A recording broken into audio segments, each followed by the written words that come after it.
الحمد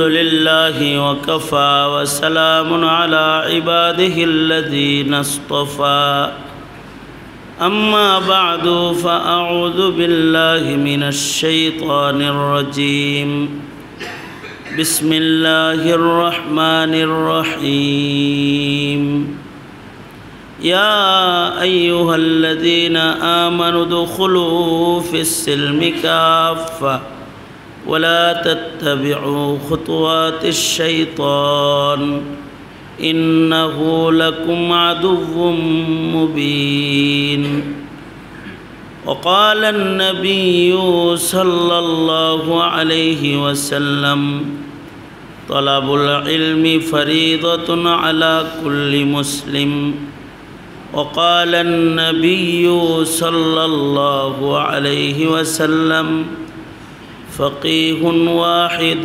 أشد على الشيطان من 1000 عابد أو كما قال عليه الصلاة والسلام اللهم صل على محمد وعلى آل محمد كما صليت على إبراهيم وعلى آل إبراهيم إنك حميد مجيد اللهم بارك على محمد وعلى آل محمد كما باركت على إبراهيم وعلى آل إبراهيم إنك حميد مجيد আয়োজিত মহতি ইসলাহি মাহফিলের উপস্থিত হযরত বুজুর্গ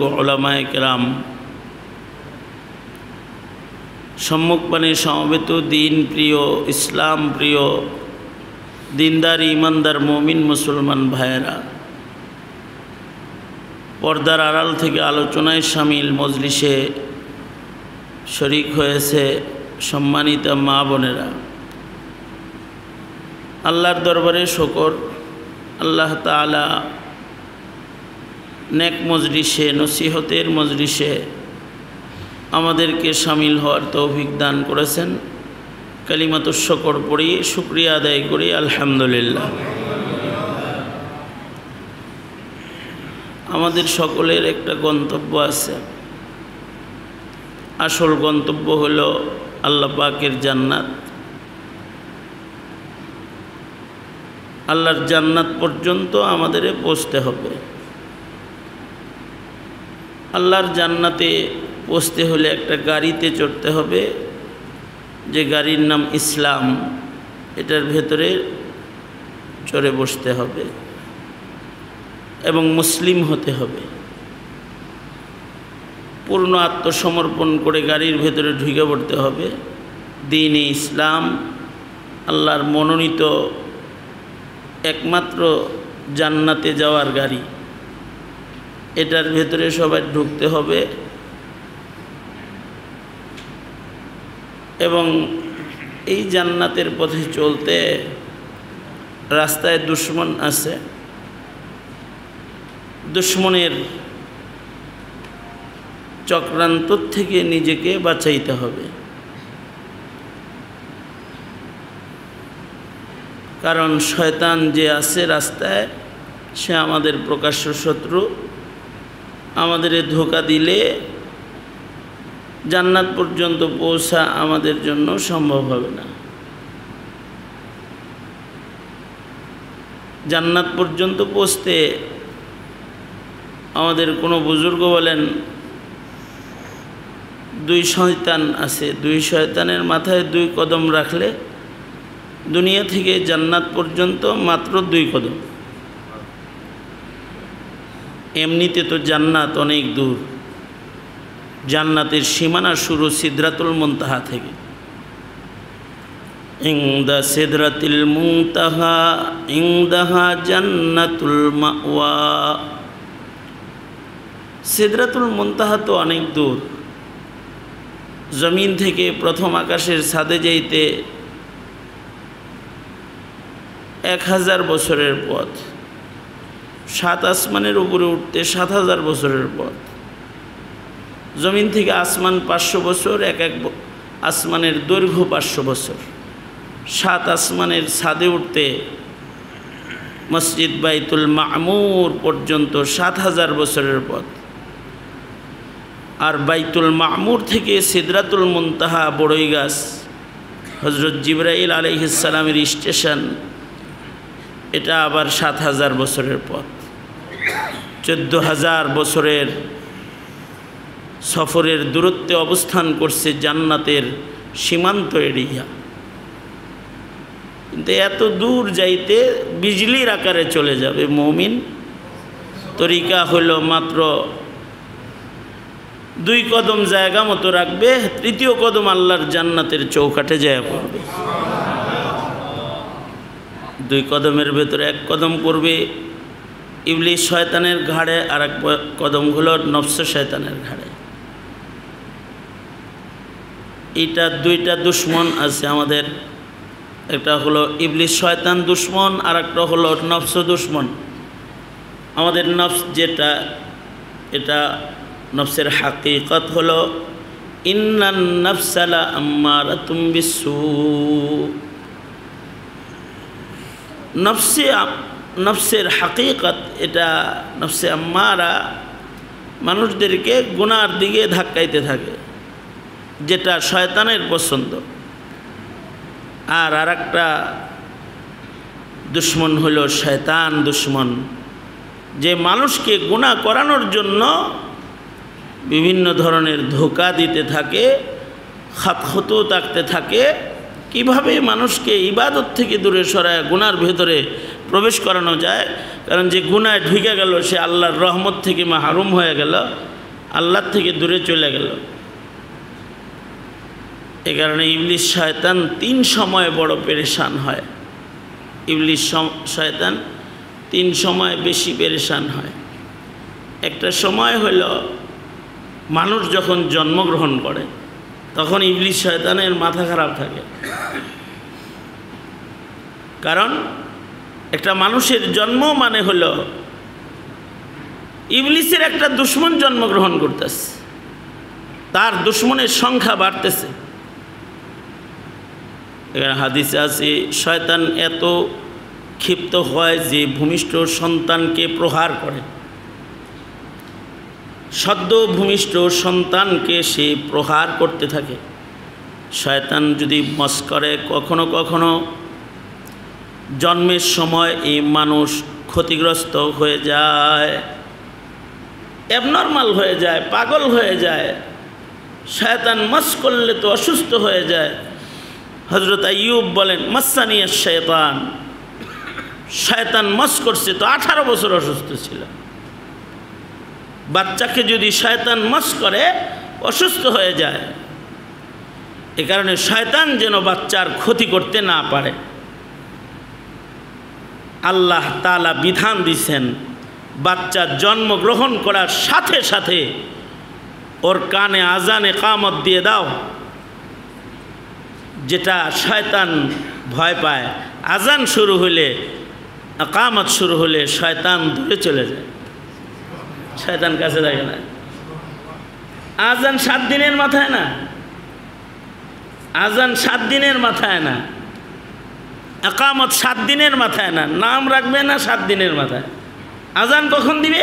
আজান কে দিবে? মুয়াজ্জিন ডেকে নিয়ে দিবে? এ কারণেই একটা আজান নারীদেরও দেওয়া যায়। বাড়ি যদি কোনো পুরুষ না থাকে তাহলে দাদি আজান শুরু করে দেব, দাদি মুয়াজ্জিন হয়ে যাবে। দাদি ডান কানে আজান দিবে, বাম কানে ইকামত দিবে। দাদি দিব ডান কানে আজান আর ইকামত, মুসল্লি দিতে পারে না। এতটা জাহেল আর মূর্খ এই যুগের মুসলমান যে মুসল্লি 5 বেলা নামাজ পড়ে আজান ইকামত দিতে পারে না। পুরুষ এই দিতে পারে না। আমি তখন কলতাবাজার মসজিদের খতিব, আমার কাছে একটা বাচ্চা নিয়ে আসছে। বাচ্চা নিয়ে এসে আমার কয় হুজুর তাহনিক করে দেন। বাচ্চা হাঁটে, তাহানিক এখন? তাহানিক তো জন্মের সাথে সাথে আগে তাহানিক করবা।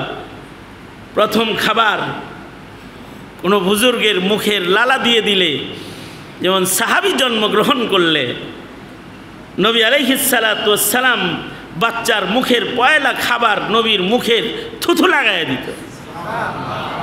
আব্দুল্লাহ ইবনে জুবায়ের জন্মগ্রহণ করছে, তো নবীজির কাছে নিয়ে আসছে। নবীজি পয়লা খানা মুখের লালা মুখে লাগায় দিচ্ছে। মুখের লালা, নবীজির মুখের লালা হলো আব্দুল্লাহ ইবনে জুবায়েরের মুখের প্রথম খাবার। হযরত হাসানুল বসরি জন্মগ্রহণ করছে, তখন আমিরুল মুমিনিন হযরত ওমর ওনার কাছে এনে দিয়া কয়, তাহনিক করে দেন আমিরুল মুমিনিন। তো আমিরুল মুমিনিন নিজের মুখের লালা বাইর করে লাগায় দিচ্ছেন মুখের ভেতরে। এবার বলে, হযরত আমিরুল মুমিনিন নামটাও রেখে দেন, নামও আপনি ঠিক করে দেন। তো হযরত আমিরুল মুমিনিন বলে, সাম্মুহু হাসানান ফাইন্নাহু হাসানুল ওয়াজহি, নাম হাসান রাখো। হযরত ওমর নাম রাখছে, তাহনিক করছেন। হ্যাঁ, আইসে 1 বছরের বাচ্চারে তাহনিক করাইতে যাই আইসে, তাও তাহনিকটা করতে চাইছে, দেই খেজুর মেজুর চাবায় চুবাই একটু লাগাই দিছি আর কি। হঠাৎ করে একটা ফোন আসলো এর কাছে। ফোনের পরে কয়, হুজুর আজান একামতটা দিয়ে দেন। বাচ্চার বয়স হইল 1 বছর, হাঁটে মিয়া, এখন বাচ্চা দাঁড়ায়, এখন আজান একামত। কয় এটা বাউ মতো দেওয়াটা হয়েছে টইছে না। কমে বেশ বাচ্চার বয়স বেশ যে বসতে পারে বাচ্চা, এইটারে এখন আজান একামত দিতে বলে। এটা হাসপাতালে হয়েছিল তো, 3-4 মাসও হাসপাতালে গ্লাসের ভিতরেই ছিল। এটা এইগুলো দেয়া টেয়া হয় নাই। আজকে আপনি দিয়ে দেন হুজুর, অসুবিধা নাই। হে কয় অসুবিধা নাই, দিয়ে দেন। আল্লাহ কয় অসুবিধা আছে। এ কারণে বাচ্চার জন্মগ্রহণের সাথে সাথে তো আজান একামত দিবে। যদি পুরুষ না থাকে তাহলে মহিলা আজান দিবে। মহিলা আজান দিবে কেমনে? শিখতে হইব তো। মহিলা মাদ্রাসায় পড়লে মহিলারা আজানও দিতে পারে। এরা মুয়াজ্জিনই করে না, কিন্তু আজানের দরকার পড়ে গেলে আজান দিয়ে দিতে পারবে। কখন দরকার পড়বে? এই একটা দরকার, ঘরে পুরুষ নাই, এখন শয়তান তারাইতে আজান মারো, আজান দাও। কারণ আজানের আওয়াজ যত দূর যায় শয়তান তত দূর থাকে না। আমরা তো এই জমানায় মাইক দিয়া আজান দিই, আর হযরত বেলাল মুখে আজান দিতেন। কিন্তু হযরত বেলালের মুখের আজানের কারামাত, বেলালের আজানের ধ্বনি 36 মাইল দূর পর্যন্ত যাইত। যত দূর পর্যন্ত আজান যাইত ততদিন পর্যন্ত শয়তান অবস্থান করত না। আজানের সীমানায় শয়তান থাকে না, কিন্তু আজান শেষ হয়ে গেলে শয়তান আবার মুসল্লির কাছে আসে।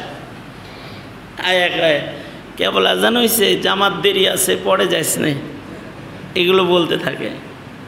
কতক্ষণ বলে? একেবারে একামতের পূর্ব পর্যন্ত সাথে লাগিয়ে থাকে আর বলতে থাকে, আরে পরে ঢুক মসজিদে, একামত দিলে ঢুকিস, বাইরে রোদ্রে একটু দাঁড়ায় থাক, ভিটামিন ডি। মসজিদের ভিতরে ঢুকলে তো আল্লাহর কাছে গেল গা। ভিটামিন ডি, বাইরে রোদ, একামত দিলে ঢুকিস। কামটা করছে কে? ডি ঢুকানের আর কোনো টাইম নাই। ডি ঢুকানের টাইমে এখন জামাতের আগে, তার মানে হলো তাকবীরে উলাটা ছুটাইবে। এটা যদি তাকবীরে উলাও ছুটাইতে পারে তাইলেও তো কিছু ক্ষতি সাধন করলো। এখন পরে ঢুকিস। আবার যখন একামত শুরু হয় শয়তান তখন আবার ভাগে, কারণ এই যে আল্লাহু আকবার ধ্বনি শুরু হয়েছে, আবার গেছে গা। আজান আকামত শেষ হইলে আবার মসজিদের ভিতরে আইসা পড়ে শয়তান। আইসা তাও হাদিসে আছে, মুসল্লির বাম পাশে শয়তান দাঁড়ায় আরাম করে, একেবারে লাগিয়ে দাঁড়ায় দোস্তের মতো দাঁড়ায়া এই নামাজিকে বিভিন্ন জিনিস ধোঁকা দিতে থাকে। আল্লাহ তাআলা এজন্য শয়তানের আক্রমণের জন্য আল্লাহর বান্দা নামাজ নষ্ট না করে ফেলে, তো আল্লাহ তাআলা শয়তানের মোকাবেলায় বান্দাকে ডান পাশে রহমতের ফিরিস্তা একটা দান করে। ডান পাশে রহমতের ফিরিস্তা একটা দাঁড়ায়, বাম পাশে তো শয়তান দাঁড়াইছে, এটা ধোঁকা দিতে থাকে। এ কারণে দেখবেন নামাজে দাঁড়াইলে যত ভুলে যাওয়া কথা আছে সব মনে হয়, যা যা বলছিল এই সব মনে হয়েছে নামাজে দাঁড়ানোর সাথে সাথে। হাই রে, জিনিসটা তো কাগজে লেখি নাই রে, মানে বিচ্ছা ফেলাইছে কিন্তু বাকির খাতায় লিখছে না। এটা মনে হয়েছে কখন? যখন কেবল দাঁড়াইছে তখন। ছিল তো মসজিদে গেছে গা দোকানে। আমার আহলিয়ার একটা সমস্যা আছে। সমস্যা হইল আলমারির চাবি যে কই রাখে খুঁজে পায় না। আমার বিবি সাহেবের একটা সমস্যা আর কি, আলমারির চাবি কোথায় রাখছে খুঁজে পায় না। এই বালিশের নিচে খুঁজে, এই তোশকের নিচে খুঁজে, আলমারির উপরে খুঁজে, পাকের ঘরের হান্ডি পাতিল সুদ্ধা সব খুঁজে। আমার মেয়ে একদিন বলতেছে, আম্মু কমরটা তালাশ করো না আগে। মানে ও দেখছে যে কমরে রাখছে, মাজায় চাবি লইয়া গোটা ঘর খুঁজতেছে। চিন্তা করেন কি দশাটা। মাঝে মাঝে জরুরি জিনিস আলমারি থেকে বের করবো, তখন এই কাম শুরু করে দেয়। চাবি কই রাখছে ভুলে গেছে। শয়তান, শয়তানের কাম হলো জরুরি জিনিস ভুলাইয়া দেওয়া। তো শয়তান তো ভুলাই দেয়। আমি একদিন আলমারির থেকে গুরুত্বপূর্ণ জিনিস বের করবো, হে চাবি খুঁজে পায় না। আমি তো গেছি চেতা, তালা ভাঙবো আলমারি, টানো এটা, এই ইয়ান হাতুরিয়ান বাড়ি দিয়ে ভাঙা হবে। এবং রাগ হয়ে গেছে আর কি, বুঝেন না, এমনি তো নরম নরম লাগে। মাঝে মাঝে চেতে গেলে বললো তো চেতা সহজই, চেতে গেছি আর কি মনে করেন। তো আমি যখন চেতে গেছি, চিকন বুদ্ধি আছে আবার, আপনি আলেম মানুষ, চেতা চেতি করেন কে, একটা আমল শিখাইয়া দেন যেন বইলা গেলে মনে হয়, এরকম একটা আমল শিখাই দিলেই তো। দেখছে কয়েকে আমল শিখতে চায়, তারপরে যাক আমল যেহেতু চাইছে একটা আমল দেই। আমি বললাম যে যখন কোনো কিছু ভুলে যাও তুমি, তখন তাড়াতাড়ি সুন্দর করে তাজা ওযু করবা, ওযু করে আর নামাজে দাঁড়ায় যাবা। আমল দিয়ে দিছি একটা। কয়েকদিন পরে আমাকে বলতেছে, আব্দুল্লাহ রাব্বা, এটা তো মারাত্মক আমল। কেন, কি হয়েছে? কয় তাকবীরে তাহরিমা বাংতে দেরি হয়, মনে হইতে আর দেরি হয় না। তখন মনটা কয় যে নামাজ ছাইড়া দিয়ে যে আগে জিনিসটা লয়ে আসি।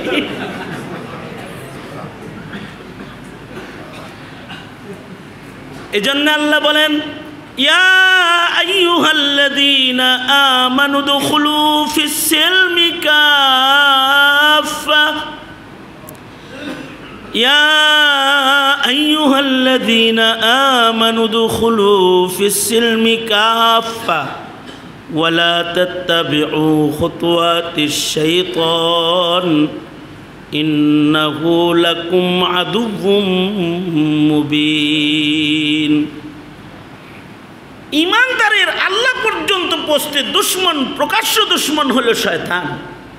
এটার থেকে সাবধান। বাচ্চা জন্মাইছে, আজান দাও, শয়তান দূরে তাড়াও।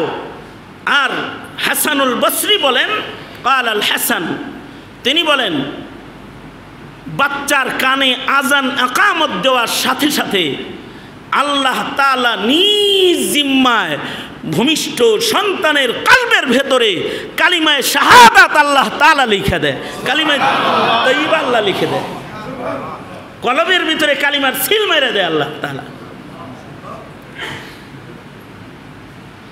এটা জরুরি কাম। শয়তান থেকে বাঁচানোর জন্য আজান একামত দাও, কারণ শয়তান চেষ্টা করে এই বাচ্চাকে ক্ষতি করার জন্য। আর আরেকটা সময় হলো মানুষের যখন মৃত্যুর সময় আসে, তখন শয়তান মানুষের ঈমান নিয়ে যেন কবরে যেতে না পারে, মরার সময় শয়তান পেরেশান হয়ে যায়। মানুষের ইন্তেকালের সময় শয়তান পেরেশান হয়ে যায়, চেষ্টা করতে থাকে বান্দাকে বেঈমান হিসাবে কবরে পাঠাইতে। এ কারণে আমাদের আকাবির বুজুর্গরা মৃত্যুর সময় অনেকে শয়তান তাড়াইছেন, মরণের সময় শয়তান তাড়াইছেন। যেমন ইমামে আবু ইউসুফ রহমতুল্লাহি আলাইহি হেদায়ার হাসিয়াতে আছে কিতাবুল হজ, ইমামে আবু ইউসুফ রহমতুল্লাহি আলাইহি মৃত্যুর আগে ওনার পাশে বসা ছাত্রদেরকে জিজ্ঞেস করলেন, এই বলো তো দেখি রমিয়ে জামারাত কেমনে করবা? হজের ভেতরে যে শয়তান রে কঙ্কর মারে এটা কেমনে মারবা, পায়দাল না সওয়ারিতে? ছাত্রদের কেউ কেউ বলে পায়দাল, কেউ বলে না সওয়ারিতে। ইমামে আবু ইউসুফ বললেন না, যে রমির পরে রমি আছে ওইটা পায়দাল, যে রমির পরে দোয়া আছে পায়দাল, যে রমির পরে রমি আছে পায়দাল, আর যে রমির পরে রমি নাই এটা সওয়ারিতে বৈশা মাইরা চলে যেতে পারবে। একদিক দিয়ে ইমামে আবু ইউসুফ হজে শয়তানরে কঙ্কর মারার তরিকা নিজের ছাত্রদেরকে শিখাইতেছেন, আর একদিক দিয়ে ইমাম আবু ইউসুফের রূহ কবজ হয়ে গেছে। আনোয়ার শাহ কাশ্মীরি রহমতুল্লাহ আলাইহি বলেন, ইমাম আবু ইউসুফ যখন সাকারাতুল মউত যখন শুরু হয়েছে তখন শয়তান আসতেছিল ধোঁকা দেওয়ার জন্য। তিনি সামনে যেহেতু ছাত্র আছে, ছাত্রদেরকে একটা মাসআলা শিখাইতেছিলেন, কারণ একটা মাসআলার হাল 1000 রাকাত নফল নামাজের চাইতে অনেক বেশি মূল্যবান। কারণ একটা মাসআলার কারণে মুমিনের ইবাদত হিফাজত হয়ে যাবে। একটা মাসআলার মূল্য 1000 রাকাত নফল নামাজের চাইতেও বেশি দামি। এ কারণে ছাত্রদেরকে মরার আগেও একটা মাসআলা শিখায়া 1000 রাকাত নফল নামাজের চাইতে বেশি সওয়াব তিনি কামাই করতেছিলেন। আর শয়তান যেহেতু ধোঁকা দিতে আসছে, নিজের ছাত্রদেরকে শয়তান মারা শিখায়া শয়তানকে বুঝাইতেছিলেন, কাছে আসিস না, সামনে আইলে কঙ্কর মারমু। কাছে আসিস না, কিন্তু কাছে আইলে কিন্তু কঙ্কর মেরে দিব। কারণ মানুষের মৃত্যুর সময় শয়তান পেরেশান হয়ে যায় তাকে বেঈমান বানানোর জন্য। ইমাম ফখরুদ্দিন রাজি রহমতুল্লাহ আলাইহি তাফসিরে রাজি, এত বড় ইলমের ভান্ডার, আর কত ইলম যে ফখরুদ্দিন রাজিকে আল্লাহ তাআলা দিছিলেন। ওনার ঠিক মরার আগ দিয়া শয়তান ওনাকে ধোঁকা দিতে আসছে। শয়তান আইসা দলিল দেওয়া শুরু করছে, আল্লাহ নাই, আল্লাহ নাই। শয়তান দলিল, শয়তানের তো ইলম বেশি। শয়তানের কি বেশি? শয়তানের কাছে ইলম আছে, ইবাদত আছে, ইশক নাই, তার ইলম আছে। এ কারণে আমাদের হুজুররা বলতো আমাদের, তোরা যদি সরেজমি বরস তখন শয়তান কিন্তু সরে বেগায় পড়ে। তোদের শয়তানটার ইলম তোদের চাইতে বেশি, শয়তানের অনেক ইলম। এই কারণেই জুনায়েদ বাগদাদির শয়তান কয় তুমি যে একটা জাহেলে না। জুনায়েদ বাগদাদি হাক্কা বাক্কা খেয়ে গেছে। জুনায়েদ বাগদাদিকে এসে শয়তান বলে, অথচ জুনায়েদ বাগদাদি রহমতুল্লাহ আলাইহি অনেক বড় মুহাদ্দিস ছিলেন। একদিকে বড় মুহাদ্দিস, একদিকে সাবেকিন, যে ওই প্রথম যুগের ওলি বুজুর্গ সাইয়্যিদুত তাইফা, এত বড় বুজুর্গ। এরা এসে ইবলিস বলে, জুনায়েদ আমার কি আল্লাহ মাফ টাফ করবো না? সেজদা দাও, সেজদা দিলেই তো মাফ হয়, কবরে যায় সেজদা দাও। তো ইবলিস শয়তানের ইলিম কত দেখেন। ইবলিস বলে কি, জুনায়েদ তোমাকে তো মনে করতাম তুমি একটা মুহাদ্দিস মানুষে না, এখন দেখি তুমি একটা আস্ত জাহেল। কেন আমি জাহেল হইলাম কিভাবে? আল্লাহ ছাড়া অন্য কাউরে সেজদা দেওয়া শিরিক, এটা তুমি জানো না? কি বুঝছেন কি কইছে? শয়তান জুনায়েদ বাগদাদিকে বলে, আল্লাহ ছাড়া অন্য কাউরে সেজদা দেওয়া যে শিরিক, এটা তুমি জানো না? তুমি তো একটা জাহেলে না। জুনায়েদ বাগদাদি রহমতুল্লাহ আলাইহি সাথে সাথে বলতেছে, কি সেজদাই কি আসল? আসল তো আল্লাহর হুকুম। তুমি আল্লাহর হুকুম মানো নাই, হুকুম অমান্য করছো, সেজদা দেও নাই তা না তো, খালি আল্লাহ যখন আদেশ করছে উসজুদু লি আদম, তখন তুমি বলো যে না আনা খায়রুম মিনহু, তুমি আল্লাহর হুকুম মানো নাই। তো এবার আবার সেকেন্ড ধোঁকা দিতেছে, জুনায়েদ তোর এলেম তোকে বাঁচায়া দিল। জুনায়েদ বাগদাদি বলে খাবিস আউযু বিল্লাহি মিনাশ শাইতানির রাজিম, ইলম কাউকে বাঁচাইতে পারে না, আমার আল্লাহ আমাকে তোর খপ্পর থেকে বাঁচায়া দিছে। যা, আমার আল্লাহ আমাকে বাঁচাইছে। শয়তান আলেমরেও বেজারে ফেলে দেয়।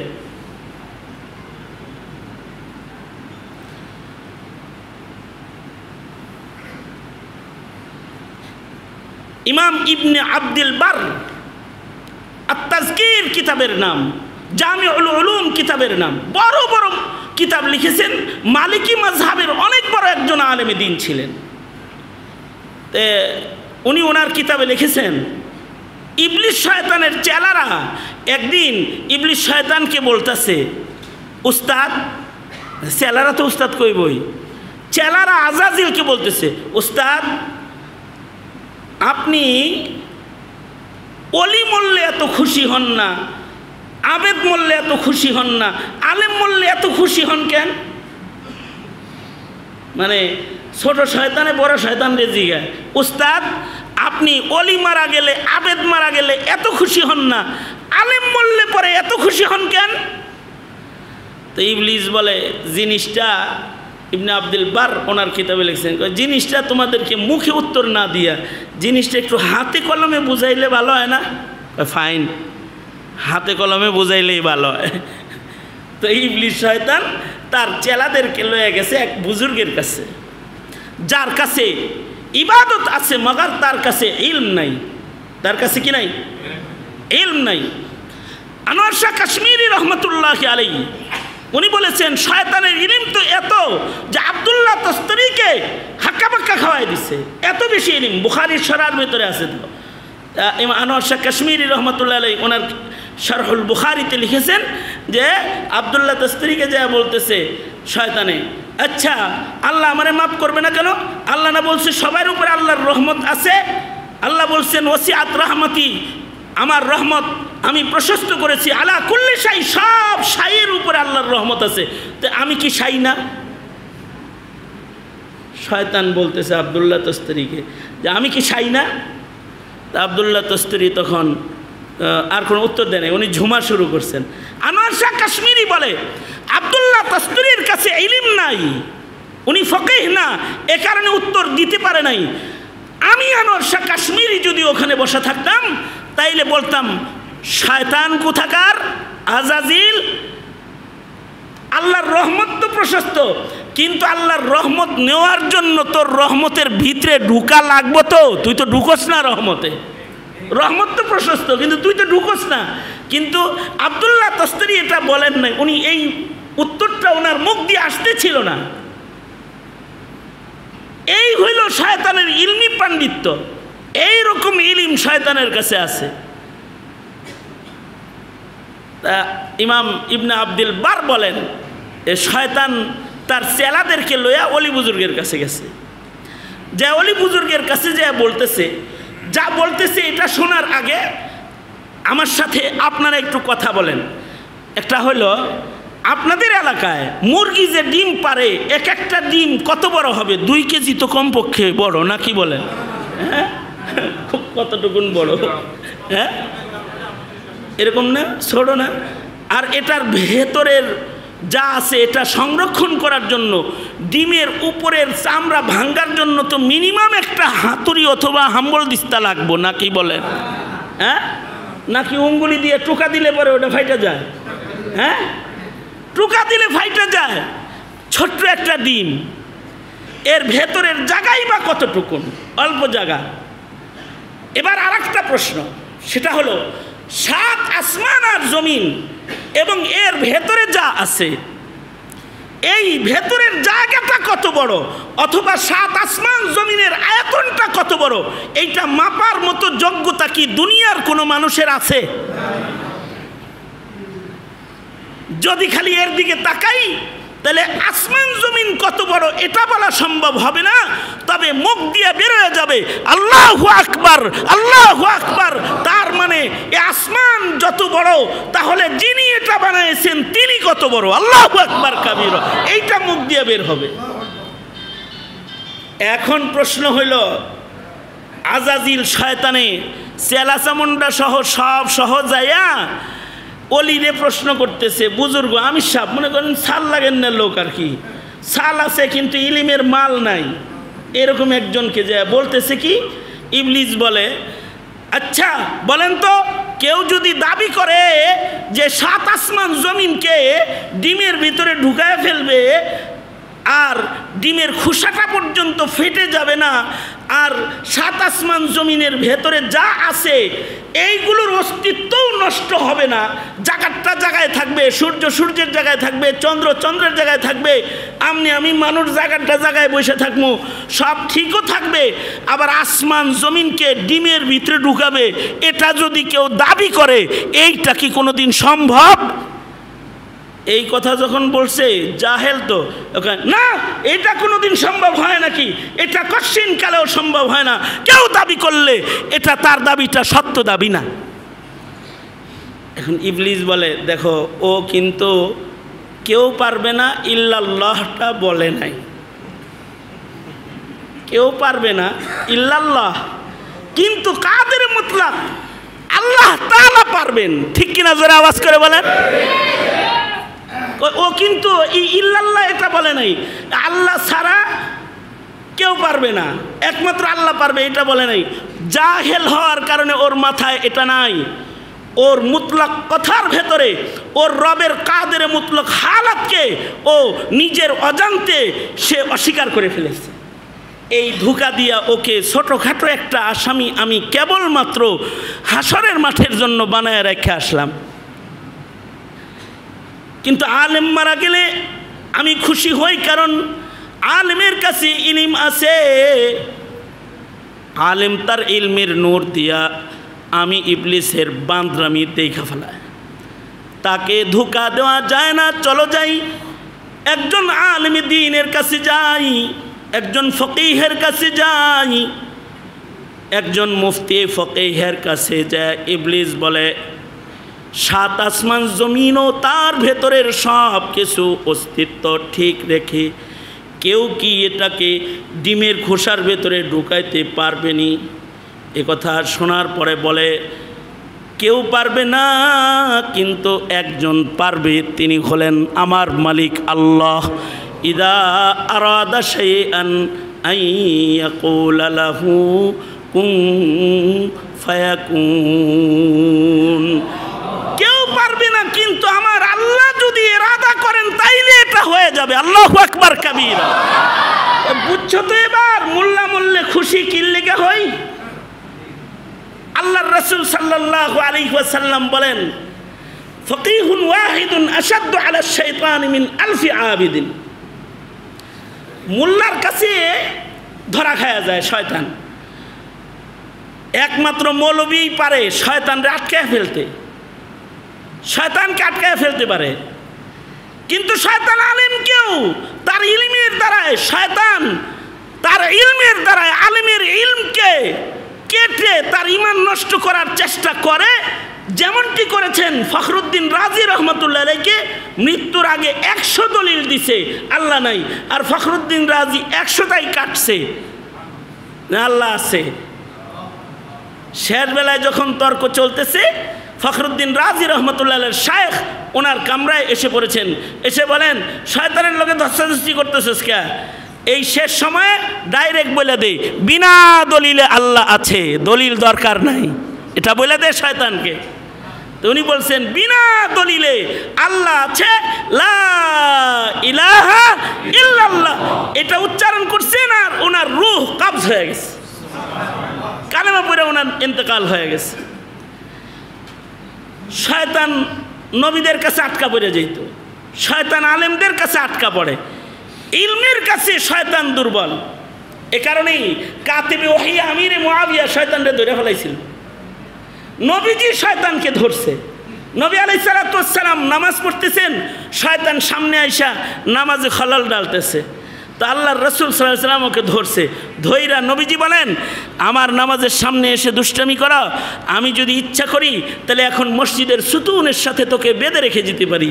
সকালবেলায় বাচ্চারা মসজিদে ফজর পড়তে আসবে, তোর কান নাক টানতে থাকবে, আমি বাঁধা রাখতে পারি।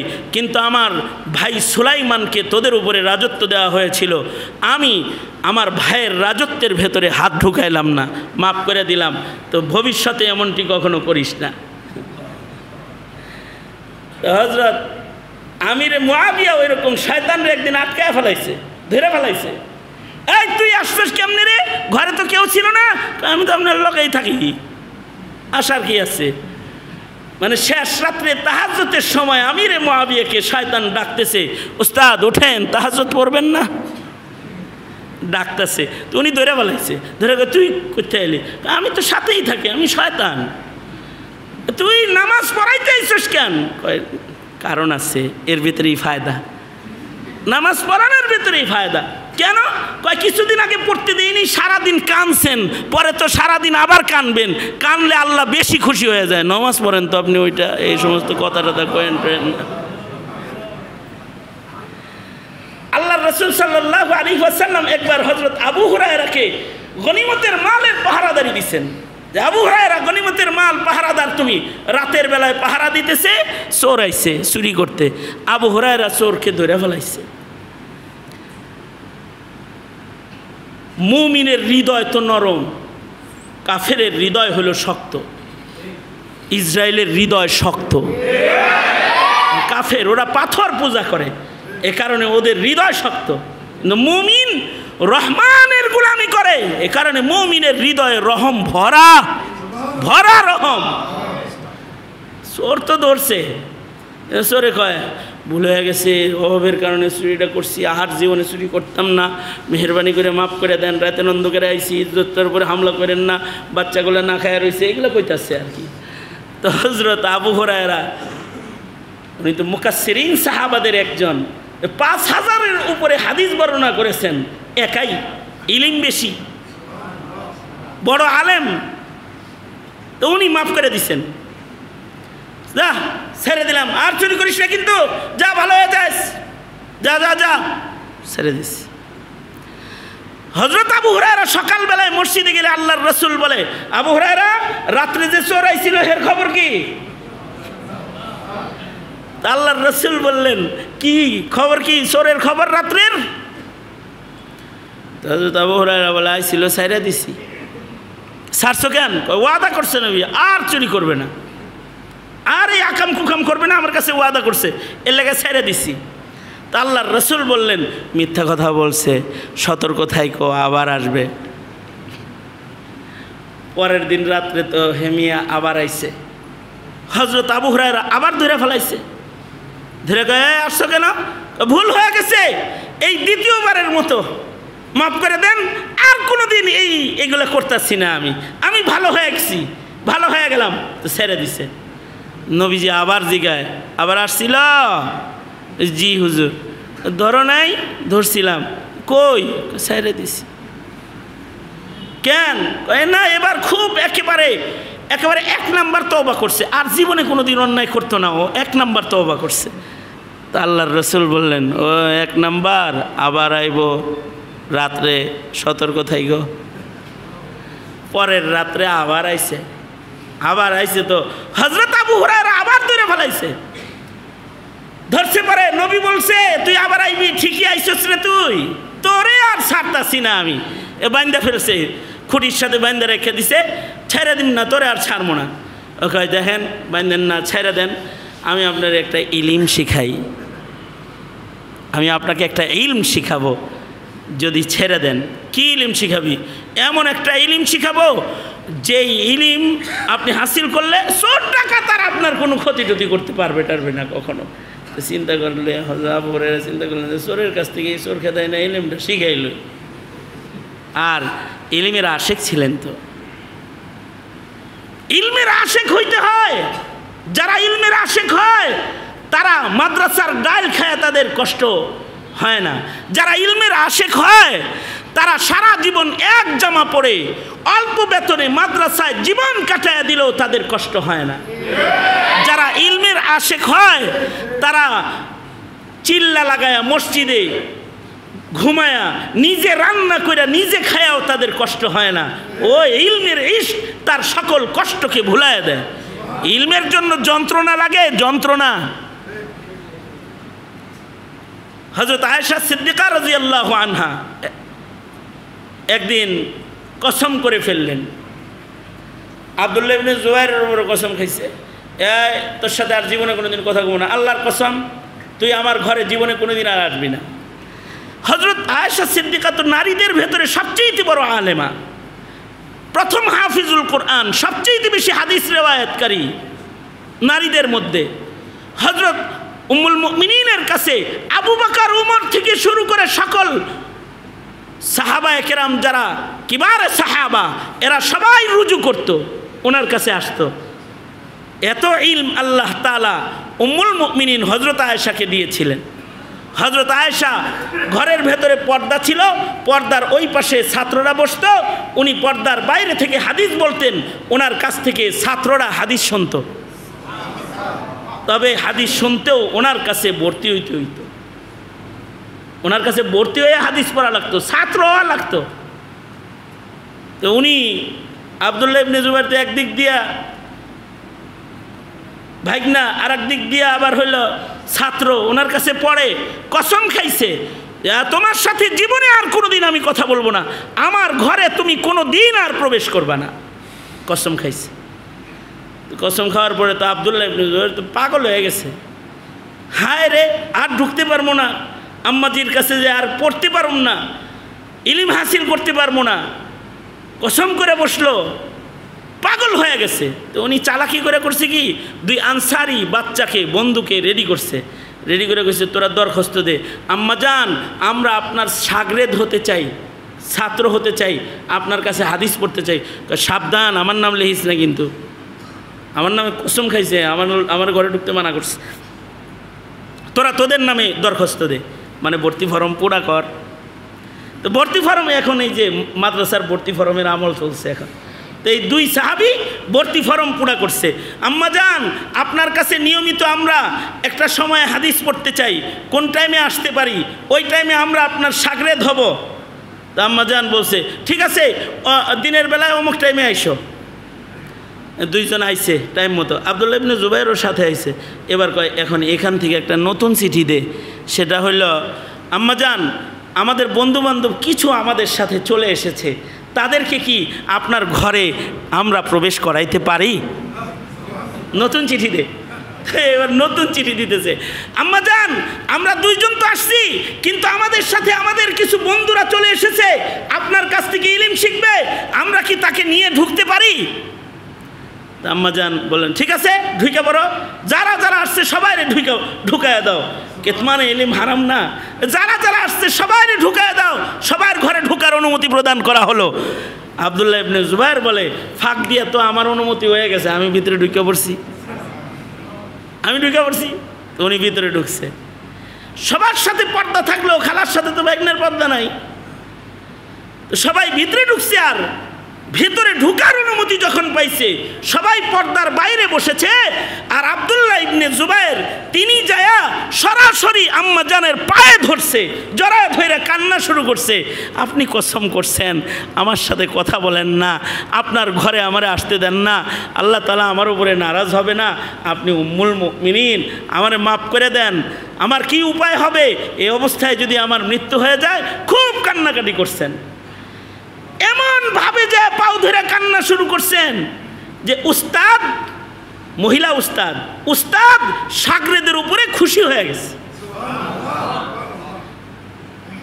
হযরত আম্মা জান বললেন ঠিক আছে তোমাকে ঘরে ঢোকার অনুমতি দিলাম, আমার কাছে পড়ার অনুমতি দিলাম, আমার কসম যেটা করেছে এটার কাফারা আমি দিয়ে দিব।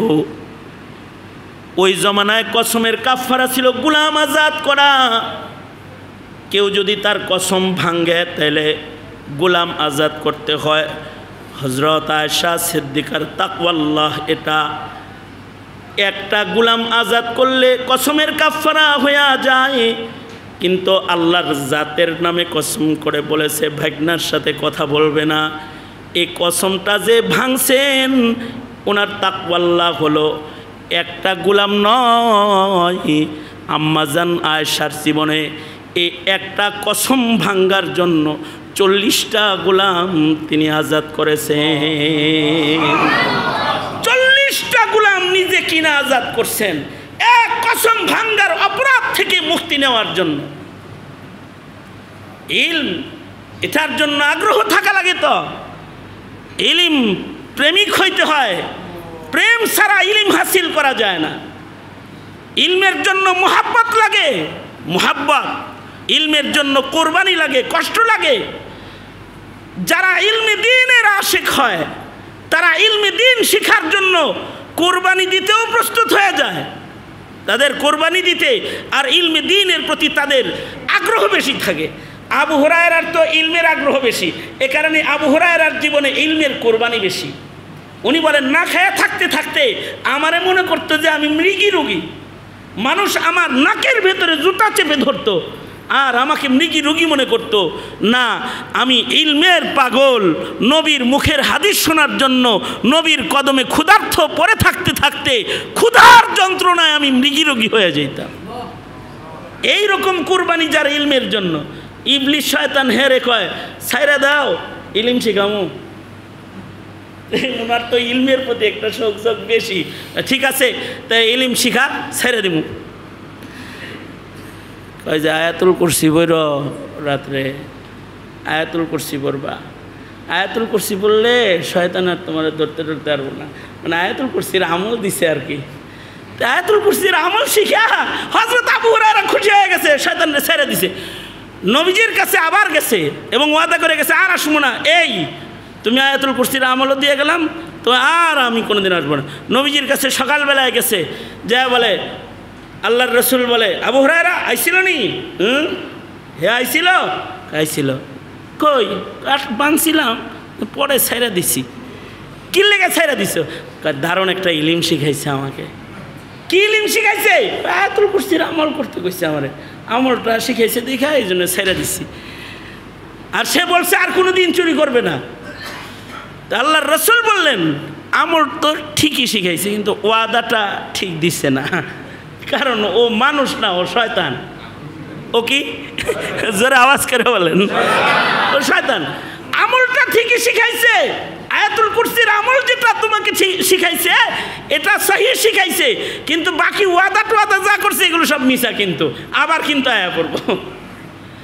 তো সুতরাং আমাদের প্রত্যেকের সাথে কিন্তু শয়তান এইভাবে লেগে আছে, আমাদেরকে দোজখের আগুনে নিক্ষেপ করার জন্য, আমাদেরকে আল্লাহর রহমত থেকে বঞ্চিত করার জন্য।